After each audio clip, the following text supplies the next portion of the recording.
By N के channel पर आप सभी बच्चों का एक बार पुनः स्वागत है। बेटा 12th क्लास की फिजिक्स का चैप्टर नंबर 16 अपना चल रहा है और जिस वीडियो में हमने दिष्टकारी के बारे में पढ़ा था। दिष्टकारी एक ऐसा इंस्ट्रूमेंट होता है जो एसी करंट को डीसी करंट के अंदर कन्वर्ट करता है। दो तरह की दिष्टकारी हमने पढ़ लिए हैं, एक अपना अर्ध तरंग दिष्टकारी है और एक पूर्ण तरंग दिष्टकारी है। दो बारे में अपने को यहाँ पे चर्चा करना कोई विशेष उपयोगिता नहीं है, क्योंकि हम इन दोनों टॉपिक्स को पहले बहुत अच्छे तरीके से पढ़ चुके हैं। और आज के इस टॉपिक में अपन एक बेहद महत्वपूर्ण टॉपिक पढ़ने वाले हैं, पूर्ण तरंग सेतु दिष्टकारी। आप लोगों ने अच्छे से पढ़ा भी होगा, एक बार आज से पहले पढ़ लिया भी होगा। मैं आपको इसको बहुत अच्छे तरीके से समझाने का प्रयास करता हूं कि आपने जो पूर्ण तरंग दिष्टकारी पढ़ा था, पूर्ण तरंग दिष्टकारी, जिसमें आपने एक बहुत महत्वपूर्ण टेक्निकल टर्म लिखी थी कि सर इसमें जो ट्रांसफार्मर काम में आता है वो मध्य निष्कासी ट्रांसफार्मर होता है और वो ट्रांसफार्मर है वो बहुत कॉस्टली भी पड़ता है। तो बाद में चल करके वैज्ञानिकों ने पूर्ण तरंग दिष्टकारी का एक अल्टरनेट निकाला, एक दूसरा तरीका निकाला जिसे हम सेतु दिष्टकारी कहते हैं। इसकी अपने को कोई आवश्यकता नहीं है, पूर्ण तरंग दिष्टकारी की तरह ही होता है, बट इसमें थोड़ा सा डिफरेंस क्या होता है कि पूर्ण तरंग दिष्टकारी में जो आपने मध्य निष्कासी ट्रांसफार्मर लगाया था उसके स्थान पर नॉर्मल ट्रांसफार्मर अपने को यूज करना है और उसमें 4 डायोड अपने को यूज करने हैं। 4 पी एन संधि डायोड हैं वो अपने को यूज करने। किस तरीके से हम उनको इलेक्ट्रिक सर्किट में जोड़ते हैं, किस तरीके से वो वर्क करते हैं, क्या उनकी प्रोसेस होती है, उन सब के बारे में आज की इस वीडियो में हम चर्चा करने वाले हैं। चलिए शुरू करते हैं आज का टॉपिक। सबसे पहले मैं आप लोगों को इसकी डेफिनेशन यहाँ पे बता दूं। जैसा अभी हमने डिस्कस किया है कि सर पूर्ण तरंग जो दिष्टकारी होता है उसमें लगा हुआ जो मध्य निष्कासी ट्रांसफार्मर है वो बहुत महंगा होता है, कॉस्टली पड़ता है मध्य निष्कासी ट्रांसफार्मर। तो हम क्या करते हैं, इस मध्य निष्कासी ट्रांसफार्मर यानी इसके स्थान पर 4 डायोड को चतुर्भुज की 4 भुजाओं में जोड़ देते हैं। कैसे जोड़ देते हैं उसका डायग्राम भी हम पढ़ने वाले हैं। कोई भी एक चतुर्भुज की 4 भुजाएं, जैसे आप लोगों ने व्हाइट स्टोन सेतु में पढ़ा था कि किसी चतुर्भुज की चारों भुजाओं में 4 प्रतिरोध जोड़ दें, तो लगभग उसके जैसा ही कंस्ट्रक्शन इसका होता है। तो चतुर्भुज की 4 भुजाओं में 4 डायोड जोड़ दिए जाते हैं और जोड़ करके ये जो इंस्ट्रूमेंट बनेगा वो एसी धारा को डीसी धारा में कन्वर्ट करता है या एसी धारा का दिष्टकरण कर देता है। तो इस तरह का जो इंस्ट्रूमेंट होगा उसे हम पूर्ण तरंग सेतु दिष्टकारी कहते हैं। क्लियर है? चलिए यहाँ पे हम इसके डायग्राम की चर्चा करते हैं। डायग्राम आप लोगों को अच्छे से पढ़ना होगा, समझना होगा। देखिए मैं आप लोगों को यहाँ पे बहुत क्लियर बता दूं कि राजस्थान बोर्ड की जो वर्तमान समय में बुक चलती है उसमें जो सेतु दिष्टकारी का डायग्राम दे रखा है उसमें थोड़ा सा मिसप्रिंट है। अगर आप लोगों ने बुक में से पढ़ा भी है तो मैं आपसे कहना चाहूँगा कि आप प्लीज़ उसको चेक करें अच्छे तरीके से। जब आप पढ़ेंगे तो उसके अंदर जो भी त्रुटि है वो आपको समझ में भी आ जाएगी। तो यहाँ पे क्या है, ये आपके पास एसी स्रोत है, एसी वोल्टेज का कोई सोर्स है। इस ट्रांसफार्मर की प्राथमिक कुंडली P1 P2 से कनेक्ट कर दिया है। इस ट्रांसफार्मर की एक दूसरी कुंडली है जिसे हम द्वितीय कुंडली S1 S2 लिखते हैं, हमने यहाँ पे AB नाम दे रखा है। तो ये जो A और B सिरे हैं इसके ऊपर आगे एक चतुर्भुज बना करके और उसमें 4 डायोड लगाने हैं। अब 4 डायोड तो सर लगा देंगे, लेकिन इसमें जो महत्वपूर्ण बात है वो ये है कि ये डायोड अग्र बायस में होंगे या पश्च बायस में होंगे, क्योंकि सर हम अच्छे तरीके से जानते हैं कि जब डायोड को अग्र बायस में जोड़ा जाता है तो उसके अंदर करंट फ्लो होता है और अगर डायोड पश्च बायस में होगा तो उसमें करंट फ्लो नहीं होगा। तो ये जो प्रश्न है पूर्ण तरंग सेतु दिष्टकारी जो है ये इस वर्ष की बोर्ड परीक्षा के लिए बेहद महत्वपूर्ण है। आप सभी बच्चों से मैं अनुरोध करता हूं कि प्लीज आप इस प्रश्न को अच्छे तरीके से पढ़ लीजिए।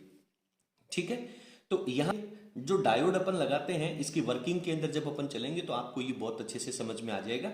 इसके बीच में जो एक विकर्ण होगा चतुर्भुज का उसको हमने XY नाम के बीच में एक लोड को देखिए इस तरह से नहीं बनाना है कि ये सारे के सारे एक राउंड शेप में होंगे, ये एक राउंड शेप में नहीं होंगे। ये बात आप मेरी विशेष रूप से मान करके चलिए कि ऐसा नहीं है। बुक में क्या होता है कि ये पीएन डायोड इस तरीके से एक राउंड शेप में बना दिए जाते हैं, राउंड शेप में नहीं होंगे। ठीक है, तो ये यहाँ पे जो मध्य निष्कासित ट्रांसफार्मर था उसको हटा करके नॉर्मल ट्रांसफार्मर हमने यूज किया है। जब अपन इसकी वर्किंग पढ़ेंगे, कार्य प्रणाली पढ़ेंगे, तब अपने को ज्यादा समझ में आ जाएगा। चलिए मैं पहले कार्य प्रणाली समझा देता हूं, उसके बाद में हम लिख लेंगे। जब P1 सिरा प्राथमिक कुंडली का नेगेटिव होगा तो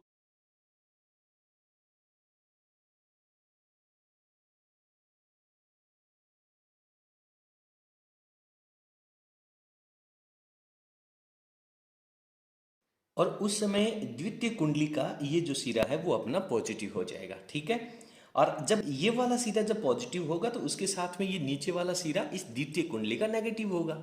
और अब आपने यहाँ पे कुछ डायोड जोड़ रखे हैं, तो पॉजिटिव सिरा है तो करंट आगे की तरफ जाएगा, और वो जो करंट है वो इस लोड प्रतिरोध के सिरों के ऊपर अपने को आउटपुट वोल्टेज लेना है। तो वो करंट जब यहां से आगे की तरफ जाएगा, इस पॉइंट पे पहुंचेगा, तो हमें इसको आगे इस तरह का रास्ता देना चाहिए कि वो एक डायरेक्शन के अंदर करंट फ्लो हो सके। तो यहाँ पे हमने जो सबसे पहला डायोड D1 लगाया है, जब ये वाला सिरा पॉजिटिव होगा तो डायोड D1 को हमने अग्र बायस में जोड़ दिया। तो यहाँ से आने वाला करंट है वो डायोड D1 में से होकर के X पे पहुंचेगा, और उसके बाद में लोड प्रतिरोध से होकर के Y पे पहुंचेगा। वापस तो करंट अपनी डायरेक्शन में जाएगा नहीं, क्योंकि सामने से यहाँ पे करंट आ रहा है। तो उस करंट को आगे फ्लो करने के लिए डायोड D2 लगाएंगे, और ये डायोड D2 है उसको हम अग्र बायस में जोड़ देंगे। क्लियर है इतनी कहानी। अब इसके बाद में क्या होगा, डायोड D2 से होते हुए ये करंट है वो वापस यहाँ पे आ जाएगा। तो लोड प्रतिरोध में करंट कहां से आया था, D1 से होकर के, X से होकर के, Y में से होकर के निकल करके आया। तो आउटपुट करंट की जो डायरेक्शन है वो अपनी X से Y की तरफ है। फिर क्या होगा, जब इसके सिरों की स्थिति परिवर्तित होगी, क्योंकि प्रत्यावर्ती धारा जो होती है उसकी फ्रीक्वेंसी 50 हर्ट्ज होती है, यानी 1 सेकंड में 50 बार ये सिरा प्लस माइनस होने वाला।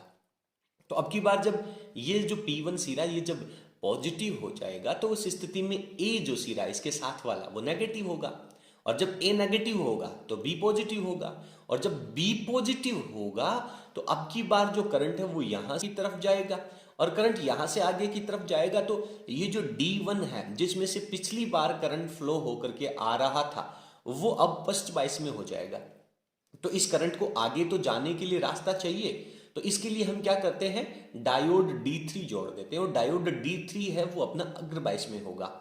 जब ये करंट यहां से होते हुए X पे पहुंचेगा तो D1 तो वही सिरा है जिसमें से पिछली बार करंट आया था, तो ये तो गेट की तरह भांति व्यवहार कर रहा है, दरवाजे की तरह भांति व्यवहार कर रहा है। तो अब ये करंट इधर से नहीं जाना चाहिए, तो वापस जब B सिरा पॉजिटिव है तो डायोड D3 में से होकर के करंट X से होकर के लोड प्रतिरोध से होकर के Y में जाएगा। यानी इस लोड प्रतिरोध में करंट की डायरेक्शन इस स्थिति में भी X से Y ही रहेगी, और Y में से फिर आगे D4 को अपन अग्र बायस में जोड़ करके ये करंट है वो आपका A सिरे पर पहुंच जाता है। तो इस तरीके से पहली स्थिति में डायोड D1 और D2 जो एक दूसरे के विपरीत किनारे पर लगे हुए हैं, सामने वाली भुजा में लगे हुए हैं, दोनों सेम होंगे, बिल्कुल सेम अग्र बायस की स्थिति में। और अगले आधे चक्र के लिए डायोड D3 और डायोड D4 ये दोनों अग्र बायस में होंगे। तो इस तरीके से इसकी कार्य प्रणाली होती है। यहाँ पे हमने शॉर्ट फॉर्मेट में इसकी बनावट है वो लिखने का प्रयास किया है। ट्रांसफार्मर की प्राथमिक कुंडली AC धारा स्रोत से जुड़ी होती है, स्रोत से जुड़ी है, ठीक है। द्वितीय कुंडली है उसमें 4 डायोड D1, D2, D3 व D4 जुड़े हुए हैं, और जो लोड प्रतिरोध RL है उसको XY के मध्य जोड़ा गया है। बस सिंपल शॉर्ट फॉर्मेट में आपको लिखना है, ज्यादा विस्तार यहाँ पे लिखने की जरूरत नहीं है, ठीक है। जोड़ा गया है तो ये इसकी बनावट हो जाती है। फटाफट आप स्क्रीन को पॉज कर लीजिए और नोट्स को बेहतरीन तरीके से लिख लीजिए, अच्छी सुंदर हैंड राइटिंग के अंदर। उसके बाद में हम आगे चल करके इसकी कार्य प्रणाली है, वर्किंग है वो लिखते हैं।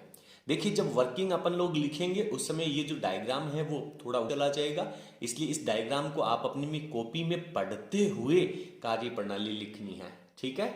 चलिए कार्य प्रणाली वर्किंग में वापस अपने को वही प्रोसेस लिखनी है जो हम पढ़ करके धारा के प्राथमिक आधे चक्र के लिए जब पहला आधा चक्र होगा तो जो दूसरी कुंडली का सिरा है, ऊपर वाला सिरा A सिरा, उसकी बात अपन डायरेक्ट लिख रहे हैं। तो द्वितीयक कुंडली का जो A सिरा है वो धनात्मक और B सिरा है वो ऋणात्मक होगा, और जब ए सिरा धनात्मक है तो लोड प्रतिरोध में से करंट एक डायरेक्शन में जाने के लिए दो डायोड, कौन कौन से डायोड D1 और D2 को अग्र बायस में एवं डायोड D3 और D4 को पश्च बायस में जोड़ देते हैं, जिससे क्या होगा, लोड प्रतिरोध RL में से जो विद्युत धारा है वो X से Y की ओर प्रवाहित हो जाएगी तथा अगले आधे चक्र में, अब अगला आधा चक्र, क्योंकि फ्रीक्वेंसी में हर एक सेकंड के अंदर 50 बार टर्मिनल की जो स्थितियां हैं वो बदलती हैं, तो अगले आधे चक्र में ए सिरा आपका नेगेटिव हो जाएगा और बी सिरा पॉजिटिव हो जाएगा, जिससे क्या होगा, डायोड D3 और D4 जो पिछली बार पश्च बायस में थे वो अब की बार अग्र बायस में हो जाएंगे और D1 और D2 जो पिछली बार अग्र बायस में थे वो पश्च बायस में हो जाएंगे। और इस स्थिति में भी लोड प्रतिरोध में से जो करंट है वो आपका X से Y की तरफ ही प्रवाहित होता है, यानी करंट की जो डायरेक्शन है वो अपनी सेम रहती है। इस प्रकार से जो सेतु दिष्टकारी है वो पूर्ण तरंग दिष्टकारी की तरह ही कार्य करता है, लेकिन कम खर्चे का या कम मूल्य का महत्वपूर्ण उपकरण है।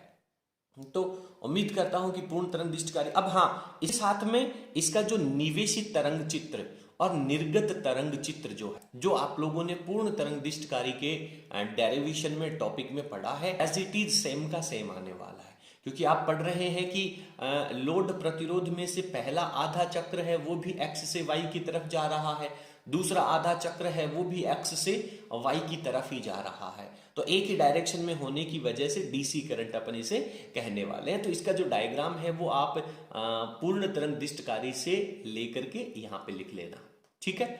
चलिए, आज की क्लास में इतना ही। उम्मीद करता हूं कि आप लोगों को आज का जो वीडियो है वो बेहद पसंद आया होगा।